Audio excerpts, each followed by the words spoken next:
Roberta Metsola MEP, what is your first reaction to the US election result?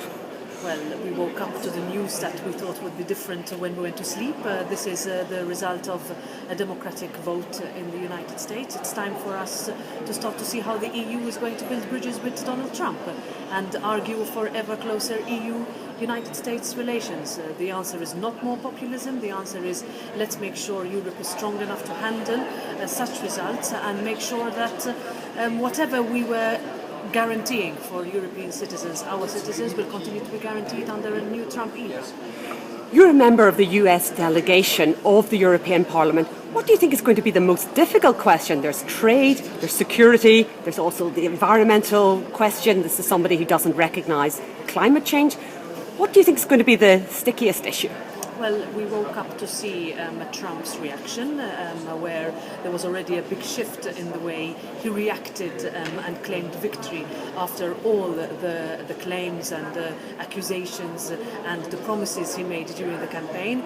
Let's hope that the tone he adopted this morning, one that is away from the divisiveness that we saw during the campaign, will characterize his presidency. Of course, all the questions are now up in the air. What will happen on the day when the markets are suffering, when we see Asian markets collapsing? What is going to happen once they stabilize? How are we going to start from scratch on so many issues that matter so much to Europeans?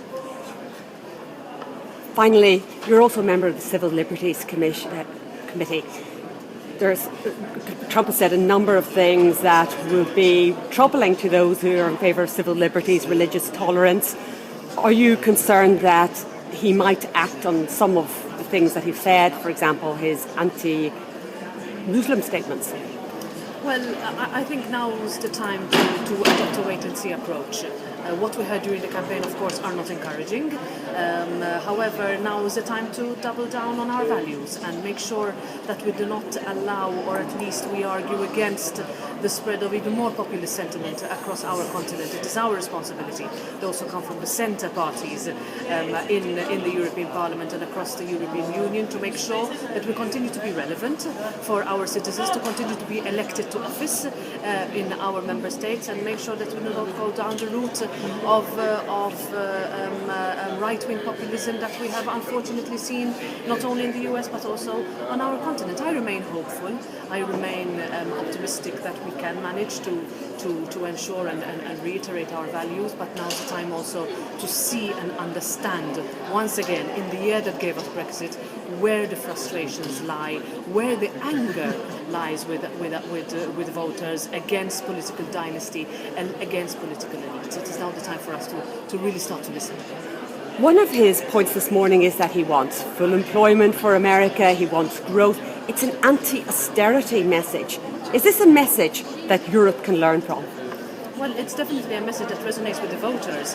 This whole "Make America Great Again," when we wonder what was not great about America until today, has resonated with the vast majority of voters across the sectors, and we need to make sure that that concretizes into real benefits and not more scaremongering and not more fears. I think the worst thing that could happen out of today's results is that the divisions continue to grow, is that the distance between the European Union and the United States and the rest of the world continue to grow. I once again remain hopeful that the tone that Trump adopted this morning will be the tone with which he will take over the presidency.